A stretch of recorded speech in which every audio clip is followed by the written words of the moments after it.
Hello everyone, my name is Shalini and welcome back to my channel Maths is Fun with Shalini। आज का हमारा topic है pie charts, जो कि मैंने लिया है क्लास 8 से। तो आज के इस वीडियो के बाद आप जान पाएंगे कि पाई चार्ट्स क्या होते हैं, हम पाई चार्ट्स को पढ़ते कैसे हैं, the interpretation of pie charts कि हम उसमें वैल्यूज को कैसे रीड करते हैं, the components and the central angle of pie charts क्या होते हैं, एंड हम पाई चार्ट्स को कैसे कंस्ट्रक्ट करते हैं, कैसे बनाते हैं। तो चलिए वीडियो को शुरू करते हैं, लेकिन उससे पहले अगर आप मेरे चैनल पर न्यू हैं और अभी तक चैनल को सब्सक्राइब नहीं किया है तो please subscribe the channel and please like the video at the end of this video. So let's start.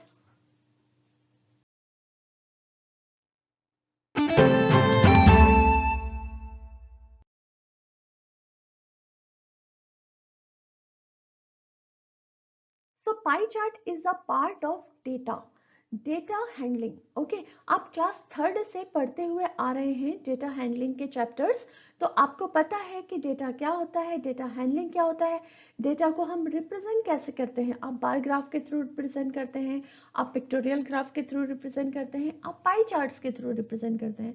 तो पाई चार्ट्स भी डेटा रिप्रेजेंटेशन का ही एक सोर्स है, एक फॉर्म है, लेकिन इसमें एक सर्कल के रूप में हम डेटा को रिप्रेजेंट करते हैं और उस सर्कल में जितने भी कंपोनेंट्स होते हैं, जितने भी वैल्यूज होती हैं, उन सभी का सम, उन सभी का टोटल जो है मिलकर वो सर्कल बनाता है। यानी सर्कल का आप पूरा टोटल ले ली जो होता है वो कंपोनेंट्स के सम के कंपोनेंट्स की वैल्यूज के सम के बराबर होता है। ओके, तो यहाँ पर हम देखते हैं कि पाई चार्ट दिखता कैसा है। तो यहाँ पर मैं एक पिक्चर ले लेती हूँ, ये किसी कंपनी के सेल्स डिपार्टमेंट का डेटा है।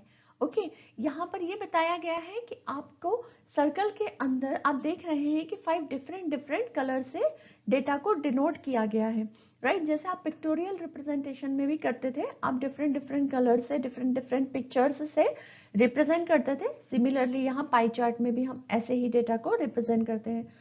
तो अलग अलग परसेंटेज आप देख रहे हैं, हर एक कलर पर डिफरेंट परसेंटेज लिखा हुआ है और उसका नाम भी यहाँ पर दिया हुआ है। लाइक क्लोथिंग का 35% है, फुटवेयर का 17% है, एक्सेसरीज का 24% है, फ्रेग्रेंस का 5% है एंड नोवेल्टी आइटम्स का 19% है। तो ये है किसी कंपनी के सेल्स डिपार्टमेंट का डेटा कि किस प्रोडक्ट की कितनी सेल हुई है, राइट। तो अब हम इस डेटा को इंटरप्रेट कैसे करेंगे, हम इसे पढ़ेंगे कैसे, हम इसे समझेंगे कैसे। तो चलिए देखते हैं इंटरप्रिटेशन ऑफ पाई चार्ट्स।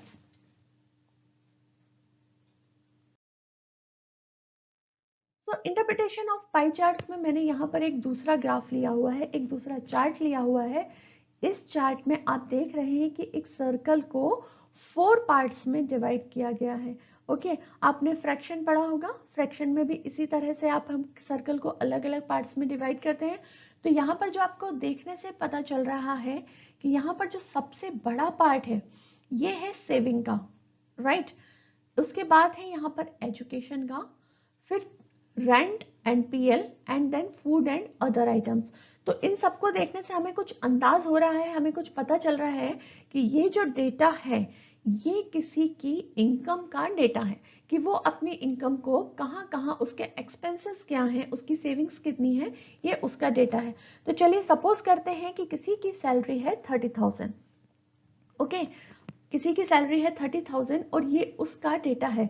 कोई एक पर्सन है जिनकी सैलरी है 30,000 और वो अपनी मंथली सैलरी को कहाँ कहाँ एक्सपेंस करते हैं, कहाँ कहाँ पर उसको सेव करते हैं, तो उसका डेटा उन्होंने एक पाई चार्ट के थ्रू बनाया हुआ है।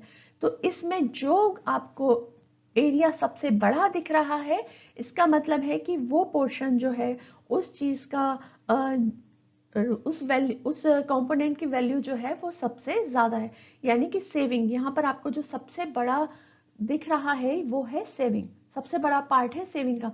यहाँ पर सैलरी जो है 30,000, उसमें से सेविंग का पार्ट है 40%।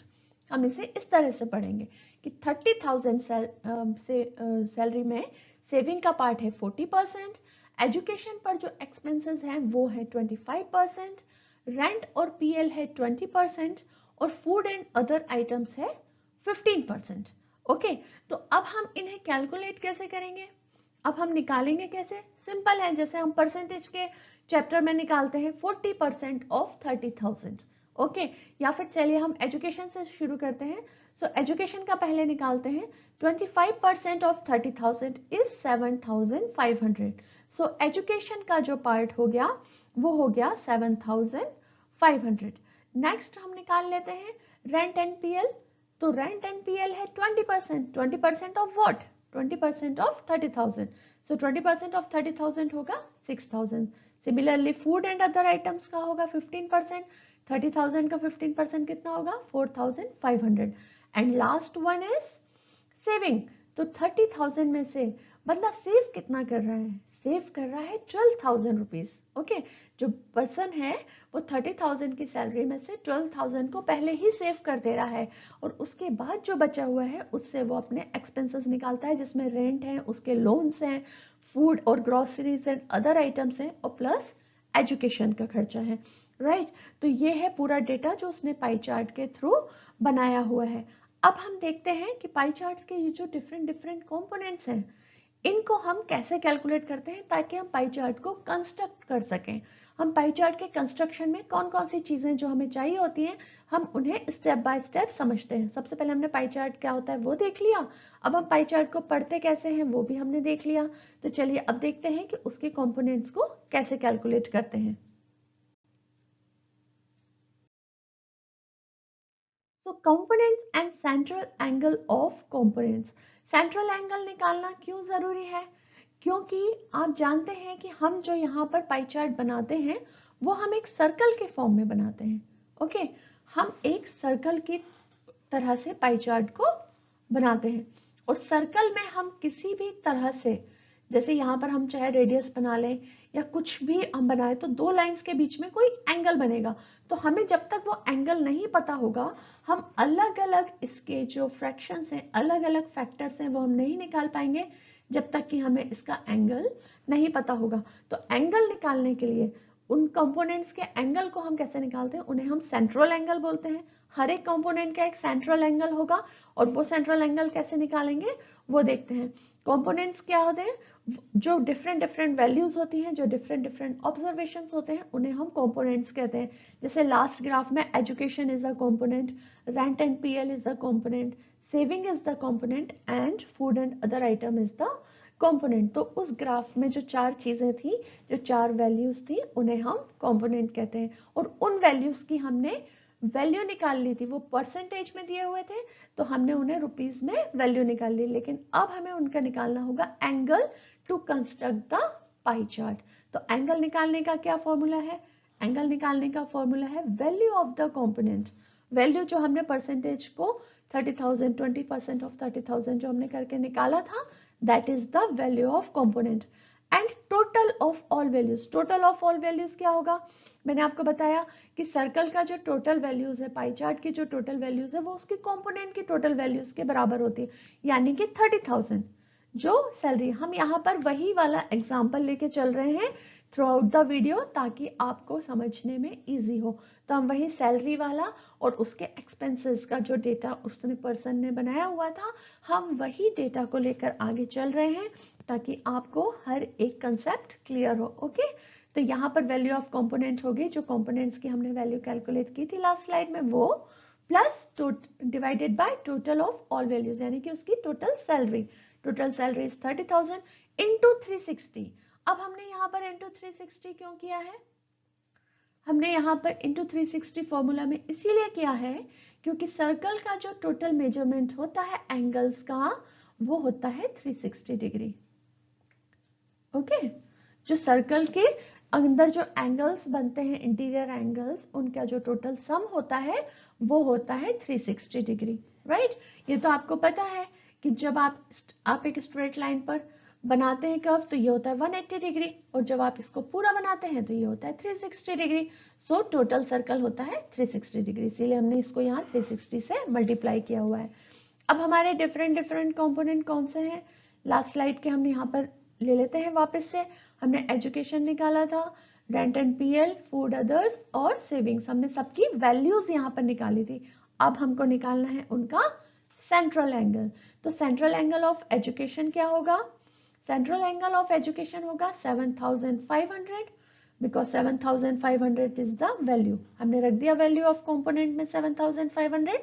Then total of all values, total values कितनी है, उसकी टोटल सैलरी कितनी है 30,000 इंटू 360. इसको पूरा कैलकुलेट करने के बाद आया 90 डिग्री. अब हम इसे डिग्री में लिखेंगे बिकॉज हम क्या कैलकुलेट कर रहे हैं, एंगल, और एंगल को हमेशा हम डिनोट करते हैं डिग्री से. So now it is 90 degree. Similarly हम बाकी तीनों कंपोनेंट्स का भी एंगल निकाल लेंगे. जिस तरह हमने इसका फर्स्ट एजुकेशन का निकाला वैसे ही हम निकाल लेंगे रेंट एंड पीएल का. सिमिलरली हम निकालेंगे फूड एंड अदर आइटम्स का, और लास्ट में हम निकालेंगे सेविंग्स का. तो हमारे पास अब आ गए हैं 4 angles, 90 degree, 72 degree, 54 degree and 144 degree. ये 4 हमारे पास डिफरेंट डिफरेंट एंगल्स हमें मिल चुके हैं. अब इसका हम किस तरह से उस पर्सन ने किस तरह से वो पाई चार्ट बनाया होगा, चलिए हम भी बनाने का ट्राई करते हैं, हम भी बनाने के लिए ट्राई करते हैं उस तरह से पाई चार्ट को, क्योंकि हमारे पास अब सारा का सारा डेटा आ चुका है. किसी भी पाई चार्ट में हमको जो एंगल्स बनाने हैं वो एंगल्स भी हमने निकाल लिए. उन एंगल्स को हम क्या बोलते हैं, सेंट्रल एंगल्स. तो हमारे पास सिर्फ 4 ही कंपोनेंट है इस क्वेश्चन में, तो उस चारों के हमने सेंट्रल एंगल्स निकाल लिए हैं. सेंट्रल एंगल निकाले बिना आप पाई चार्ट्स को कंस्ट्रक्ट नहीं कर सकते. तो चलिए अब हमारे पास एंगल्स आ गए हैं, तो हम पाई चार्ट्स को कंस्ट्रक्शन कैसे करते हैं वो देखते हैं. तो कंस्ट्रक्शन ऑफ पाई चार्ट में जो सबसे फर्स्ट स्टेप है वो होता है calculate the central angle of each component which we already did. हमने पहले ही कैलकुलेट कर लिया है. हम इस स्क्रीन पर भी मैंने वो चारों कंपोनेंट यहाँ पर लिख दिए हैं, education, rent and PL, food and other items and savings. और उन चारों का जो हमने सेंट्रल एंगल निकाला है वो भी मैंने यहाँ पर लिख दिया है, ताकि हमें आगे जो कंस्ट्रक्शन करने में पाई चार्ट जो है बनाने में इजी हो. अब पाई चार्ट बनाने के लिए सेकंड स्टेप क्या होता है, हमें एक सर्कल ड्रॉ करना है किसी भी रेडियस का विद द हेल्प ऑफ हमारे पास जो कंपास होता है, जो प्रकार होता है, हिंदी में हम उसे प्रकार कहते हैं, जिसके अंदर आप अपनी पेंसिल को फंसाकर और उससे आप किसी भी रेडियस का एक सर्कल ड्रॉ कर सकते हैं. फॉर एग्जांपल यहाँ पर मैंने एक सर्कल ड्रॉ कर लिया. इसका कोई फिक्स्ड रेडियस नहीं है, बस हमने इन जनरल एक सर्कल ड्रॉ कर लिया अकॉर्डिंग टू अवर कंफर्ट. हमको जितना बड़ा चाहिए उस हिसाब से हमने सर्कल एक ड्रॉ कर लिया. अब इस सर्कल पर हम एक हॉरिजॉन्टल रेडियस बना देते हैं, एक रेडियस बना देते हैं फ्रॉम इट्स सेंटर. ओके, हमने एक रेडियस बना दी सर्कल में. ये सेंटर कौन सा होगा, ये सेंटर वही होगा जहां पर आपने कंपास को रखकर पेंसिल को ड्रॉ किया होगा. This is the centre. और आप उससे और बाहर सर्कमफ्रेंस को मिला देंगे तो आपको एक रेडियस मिल जाएगा. अब इंपॉर्टेंट स्टेप शुरू होता है. अब हमें क्या करना है, अब हमें लेना है एक प्रोटेक्टर. प्रोटेक्टर की हेल्प से हमको इस हॉरिजॉन्टल रेडियस से एंगल्स बनाने हैं डिफरेंट डिफरेंट. ओके, तो सपोज कीजिए अभी यहाँ पर मेरे पास प्रोटेक्टर नहीं है, मैं आपको इस तरह से एग्जांपल देके समझ लीजिए. ये हमारे पास प्रोटेक्टर है. ओके, यहाँ पर होता है 90 डिग्री. ओके, और यहाँ पर भी डिफरेंट डिफरेंट एंगल्स होते हैं. अब हमें फर्स्ट जो है एजुकेशन है 90 डिग्री, तो हमने प्रोटेक्टर को इस लाइन पर रखेंगे, रेडियस की लाइन पर रखेंगे, और यहाँ से 90 डिग्री का एक हम ड्रॉ कर लेंगे एंगल. तो ये हमने एक 90 डिग्री का एंगल यहाँ पर ड्रॉ कर लिया. ठीक है, अब हमें बनाना है नेक्स्ट 72 डिग्री का रेंट एंड पीएल वाले पोर्शन के लिए. तो रेंट एंड पीएल वाले पोर्शन के लिए अब हम 72 डिग्री का एंगल कहाँ से बनाएंगे, अब हम इस रेडियस से, जो यहाँ पर आपको ब्लैक लाइन दिख रही है, अब हम इस रेडियस से नहीं बनाएंगे, अब हम बनाएंगे पर्पल रेडियस से. तो अब हम प्रोटेक्टर को रखेंगे इस तरह से. ओके, अब हम प्रोटेक्टर को रखेंगे इस लाइन पर इस तरह से, और यहाँ से हम 72 डिग्री का एंगल मेजर करेंगे, और फिर वहां पर हम एक लाइन ड्रॉ करेंगे 72 डिग्री. यहाँ पर आएगा 72 डिग्री, राइट, इधर पर आएगा, बिकॉज 90 डिग्री तो हो जाएगा बिल्कुल स्ट्रेट में यहाँ पर, तो हम 72 डिग्री 90 डिग्री से छोटा रहेगा, तो यहाँ पर आएगा 72 डिग्री. ओके, उसके बाद नेक्स्ट एंगल क्या है हमारा, नेक्स्ट एंगल है हमारा 54 डिग्री. तो 54 डिग्री हमको कहाँ से मिलेगा, अब हमको 54 डिग्री मिलेगा जो ये आपको ब्लू लाइन दिख रही है. अब हमको प्रोटेक्टर रखना होगा यहाँ पर इस तरह से. ओके, इस सेंटर में 90 डिग्री आएगा। अब हमें यहाँ पे प्रोटेक्टर रख के फिर 54 डिग्री को मेजरमेंट करना होगा।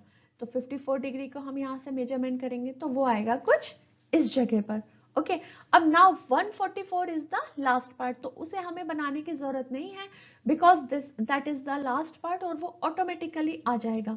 This angle, this big angle is 144 degree, ये हमारा ऑटोमेटिकली आ जाएगा जब हम यहाँ पर 90 डिग्री का, this one is 72 degree and this one is 54 degree.